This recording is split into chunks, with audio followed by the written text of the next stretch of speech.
want to do anything to scare your children. That's the last thing we want to do. We don't want to scare anybody.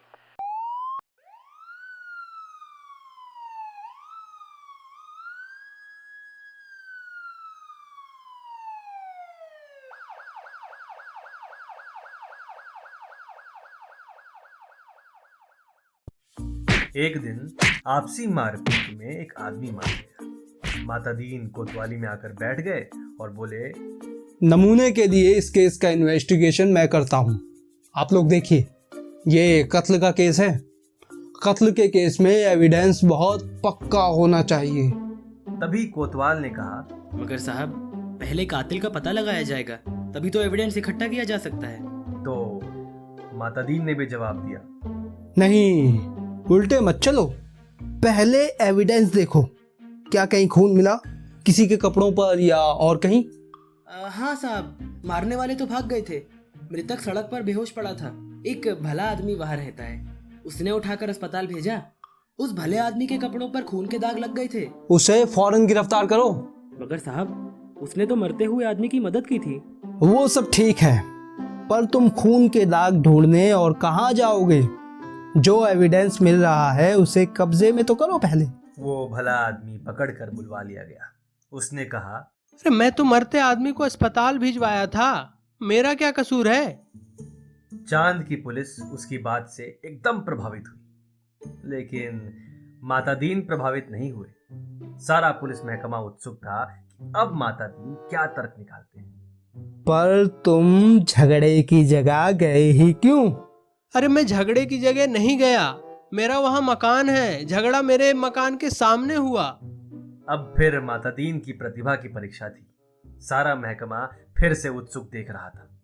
सो ठीक है, पर झगड़े की जगह जाना ही क्यों? इस तर्क का कोई जवाब नहीं था। वो बार बार कहता रहा, मैं झगड़े की जगह नहीं गया, मेरा वही मकान है। और माता दीन उसे जवाब देते, सो ठीक है, पर झगड़े की जगह जाना ही क्यों? इस तर्क प्रणाली से पुलिस के लोग बहुत प्रभावित हुए और अब माता दीन जी ने इन्वेस्टिगेशन का सिद्धांत समझाया। देखो, आदमी मारा गया है तो ये पक्का है कि किसी ने उसे जरूर मारा। कोई कातिल है, किसी को सजा होनी है। सवाल है किसको सजा होनी है? पुलिस के लिए ये सवाल इतना महत्व नहीं रखता जितना ये सवाल कि जुर्म किस पर साबित हो सकता है या किस पर साबित होना चाहिए। कत्ल हुआ है तो किसी मनुष्य को सजा होगी ही, मारने वाले को होती है या बेकसूर को। ये अपने सोचने की बात नहीं है। मनुष्य सब बराबर है, सब में उसी परमात्मा का अंश है। हम भेदभाव नहीं करते, ये पुलिस का मानवतावाद है। दूसरा सवाल है, किस पर जुर्म साबित होना चाहिए? इसका निर्णय इन बातों से होगा। क्या वो आदमी पुलिस के रास्ते में आता है? क्या उसे सजा दिलाने से ऊपर के लोग खुश होंगे? माता दीन को बताया गया कि वो आदमी भला है, पर पुलिस अन्याय करे तो विरोध करता है। और जहां तक ऊपर के लोगों का सवाल है, वो वर्तमान सरकार की विरोधी राजनीति वाला है। माता दीन ने टेबल ठोक कर कहा, फर्स्ट क्लास केस, पक्का एविडेंस और ऊपर का सपोर्ट। पर साहब, हमारे गले बात नहीं उतरती कि एक निरपराध भले आदमी को सजा दिलाई जाए। देखो, मैं समझा चुका हूँ कि सब में उस ईश्वर का अंश है। फिर सजा इसे हो या कातिल को, फांसी पर तो ईश्वर ही चढ़ेगा ना। फिर तुम्हें कपड़ों पर खून मिल रहा है, इसे छोड़कर तुम कहाँ खून ढूंढते फिरोगे? तुम तो भरो सिर्फ FIR। माता दीन जी ने FIR भरवा दी, बखत जरूरत के लिए जगह खाली छुड़वा दी। दूसरे दिन पुलिस कोतवाल ने कहा, गुरुदेव, हमारी तो बहुत आफत हो गई है। तमाम भले आदमी आते हैं और कहते हैं, उस बेचारे बेकसूर को क्यों फंसा रहे हो तुम लोग? ऐसा तो चंद्रलोक में कभी नहीं हुआ। बताइए अब हम क्या जवाब दें?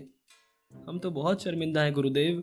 माता दीन ने कोतवाल को जवाब दिया, घबराओ मत, शुरू में इस काम में शर्म आती है, आगे तुम्हें बेकसूर को छोड़ने में शर्म आएगी।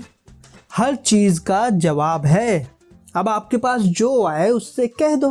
हम जानते हैं वो निर्दोष है, पर हम क्या करें, ये सब ऊपर से हो रहा है। तब वे SP के पास जाएंगे। एसपी भी कह दें कि ऊपर से हो रहा है, तब वे आईजी के पास शिकायत करेंगे। आईजी भी कहें कि सब ऊपर से हो रहा है, तब वे लोग पुलिस मंत्री के पास पहुंच जाएंगे। पुलिस मंत्री भी कहेंगे भैया मैं क्या करूं, ये सब ऊपर से हो रहा है। तो वे प्रधानमंत्री के पास चले जाएंगे। प्रधानमंत्री भी कहें कि मैं जानता हूं वो निर्दोष है। तब वे तब क्या? तब वे किसके पास जाएंगे? भगवान के पास ना। मगर भगवान से पूछकर भी कोई लौट सका है क्या? कोतवाल चुप रह गया। वो इस महान प्रतिभा से चमत्कृत था। एक मुहावरा कि ऊपर से हो रहा है हमारे देश में 25 सालों से सरकारों को बचा रहा है। तुम इसे सीख लो। केस की तैयारी होने लगी। मातादीन ने कहा कि अब 4-6 चश्मदीद गवाह को बुलाओ। मगर साहब, चश्मदीद गवाह कैसे मिलेंगे? जब किसी ने उसे मारते देखा ही नहीं तो चश्मदीद गवाह कैसे कोई होगा? मातादीन ने सिर ठोक लिया। किन बेवकूफों के बीच फंसा दिया गवर्नमेंट ने। इन्हें तो ABCD भी नहीं आती। चश्मदीद गवाह किसे कहते हैं जानते हो? चश्मदीद गवाह वो नहीं जो देखे, बल्कि वो है जो कहे कि मैंने देखा। मगर गुरुदेव, ऐसा भला कोई क्यों कहेगा? कहेगा। समझ में नहीं आता कैसे डिपार्टमेंट चलाते हो यार। अरे चश्मदीद गवाहों की लिस्ट पुलिस के पास पहले से तैयार रहती है। जहां जरूरत हुई उन्हें चश्मदीद बना दिया। हमारे यहाँ ऐसे आदमी हैं जो साल में 300-400 वारदातों के चश्मदीद गवाह होते हैं। हमारी अदालतें भी मान लेती हैं कि इस आदमी में कोई दैवी शक्ति है जिससे जान लेता है कि अमुक जगह वारदात होने वाली है और पहले से वहां पहुंच जाता है। मैं तुम्हें चश्मदीद गवाह बनाकर देता हूं। 8-10 उठाई गिरोह को बुलाओ जो चोरी, मारपीट, गुंडागर्दी करते हो, जुआ खिलाते हो या शराब उतारते हो। दूसरे दिन शहर के 8-10 नवरत्न कोतवाली में हाजिर थे। उन्हें देखकर मातादीन गदगद हो गए। बहुत दिन हो गए थे ऐसे लोगों को देखा नहीं। बड़ा सूना सूना लग रहा था। मातादीन का प्रेम जाग पड़ा। उनसे कहा, तुम लोगों ने उस आदमी को लाठी से मारते देखा था ना? उन्होंने भी जवाब दिया, नहीं देखा साहब, हम वहां थे ही नहीं। मातादीन जानते थे कि यह पहला मौका है। फिर उन्होंने कहा, वहां नहीं थे ये मैंने माना, पर लाठी से मारते तो देखा था। उन लोगों को लगा कि यह आदमी पागल है, तभी ऐसी उटपटांग बातें करता है। वे हंसने लगे। हंसो मत, जवाब दो। जब थे ही नहीं तो कैसे देखा? मातादीन ने हुर्रा कर देखा। कहा, कैसे देखा? सो बताता हूँ। तुम लोग जो काम करते हो ना, सब इधर दर्ज है। हर एक को कम से कम 10 साल जेल में डाला जा सकता है। तुम ये काम आगे भी करना चाहते हो या जेल जाना चाहते हो? साहब, हम जेल नहीं जाना चाहते। ठीक, तो तुमने उस आदमी को लाठी से मारते देखा ना? देखा साहब, वह आदमी घर से निकला और जो लाठी मारना शुरू किया तो वह बेचारा बेहोश होकर सड़क पर गिर पड़ा। ठीक है, आगे भी ऐसी वारदातें देखोगे ना? साहब, जो आप कहेंगे सो हम देखेंगे। कोतवाल इस चमत्कार से थोड़ी देर के लिए बेहोश हो गया। होश आया तो मातादीन के चरणों पर गिर पड़ा। हटो भाई, काम करने दो यार। कोतवाल पांव से लिपट गया और कहने लगा, गुरुदेव, मैं जीवन भर इन श्री चरणों में पड़ा रहना चाहता हूँ। मातादीन ने आगे की सारी कार्यप्रणाली तय कर दी। FIR बदलना, बीच में पन्ने डालना, रोज नामचा बदलना, गवाहों को तोड़ना, सब सिखा दिया। उस आदमी को 20 साल की सजा हो गई। चांद की पुलिस शिक्षित हो चुकी थी। धड़ाधड़ केस बनने लगे और सजा होने लगी। चांद की सरकार बहुत खुश थी। पुलिस की ऐसी मुस्तैदी भारत सरकार के सहयोग का नतीजा था। चांद की संसद ने एक धन्यवाद का प्रस्ताव पास किया। एक दिन मातादीन जी का सार्वजनिक अभिनंदन किया गया। वे फूलों से लदे खुली जीप पर बैठे थे। आसपास जय जयकार करते हजारों लोग। वे हाथ जोड़कर अपने गृह मंत्री की स्टाइल में जवाब दे रहे थे। जिंदगी में पहली बार ऐसा कर रहे थे, इसलिए थोड़ा अटपटा लग रहा था। 26 साल पहले पुलिस में भर्ती होते वक्त किसने सोचा था कि एक दिन दूसरे लोक में उनका ऐसा अभिनंदन होगा। वे पछताए। भारत के पुलिस मंत्री टेलीविजन पर बैठे ये दृश्य देख रहे थे और सोच रहे थे, मेरी सद्भावना यात्रा के लिए वातावरण शायद बन गया है। कुछ महीने निकल गए। एक दिन चांद की संसद का विशेष अधिवेशन बुलाया गया।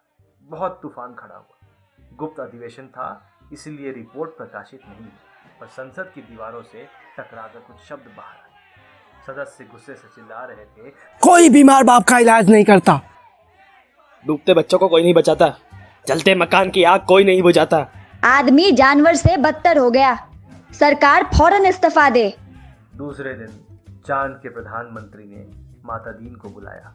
माता दीन ने देखा वे एकदम बूढ़े हो गए थे। लगा ये कई रात सोए नहीं। रुआसे होकर प्रधानमंत्री ने कहा, देखिए माता दीन, हम आपके और भारत सरकार के बहुत बहुत आभारी हैं। अब आप देश वापस लौट जाइए। मैं तो टर्म खत्म करके ही जाऊंगा। अरे आप बाकी टर्म का वेतन ले जाइए, डबल ले जाइए, ट्रिपल ले जाइए। हमारा सिद्धांत है, हमें पैसा नहीं काम प्यारा है। आखिर चांद के प्रधानमंत्री ने भारत के प्रधानमंत्री को एक गुप्त पत्र लिखा। चौथे दिन माता दीन को वापस लौटने के लिए अपने आईजी का ऑर्डर मिल गया। उन्होंने एसपी साहब के घर के लिए एड़ी चमकाने का पत्थर याद में रखा और चांद से विदा हो गए। उन्हें जाते देख पुलिस वाले रो पड़े। बहुत अरसे तक ये रहस्य बना रहा कि आखिर चांद में ऐसा क्या हो गया कि माता दीन को इस तरह एकदम लौटना पड़ा। चांद के प्रधानमंत्री ने भारत के प्रधानमंत्री को क्या लिखा था? एक दिन वो पत्र खुल ही गया। उसमें लिखा था, इंस्पेक्टर माता दीन की सेवाएं प्रदान करने के लिए अनेक धन्यवाद, पर अब आप उन्हें फौरन बुला लीजिए। हम भारत को मित्र देश समझते थे, पर आपने हमारे साथ शत्रुवत व्यवहार किया है। हम भोले लोगों से आपने विश्वासघात किया है। आपके माता दीन ने हमारी पुलिस को जैसा कर दिया है, उसके नतीजे ये हुए। कोई आदमी किसी मरते हुए आदमी के पास नहीं जाता, इस डर से कि वो कत्ल के मामले में फंसा दिया जाएगा। बेटा बीमार बाप की सेवा नहीं करता, वो डरता है बाप मर गया तो उस पर कहीं हत्या का आरोप नहीं लगा दिया जाएगा। घर जलते रहते हैं और कोई बुझाने नहीं जाता, डरता है कि कहीं उस पर आग लगाने का जुर्म कायम ना कर दिया जाए। बच्चे नदी में डूबते रहते हैं और कोई उन्हें बचाता नहीं, इस डर से कि कहीं उस पर बच्चों को डुबाने का आरोप न लगे। सारे मानवीय संबंध समाप्त हो रहे हैं। माता दीन जी ने हमारी आदि संस्कृति नष्ट कर दी। अगर वे यहाँ रहे तो पूरी संस्कृति नष्ट कर दी। उन्हें फौरन रामराज में बुला लिया।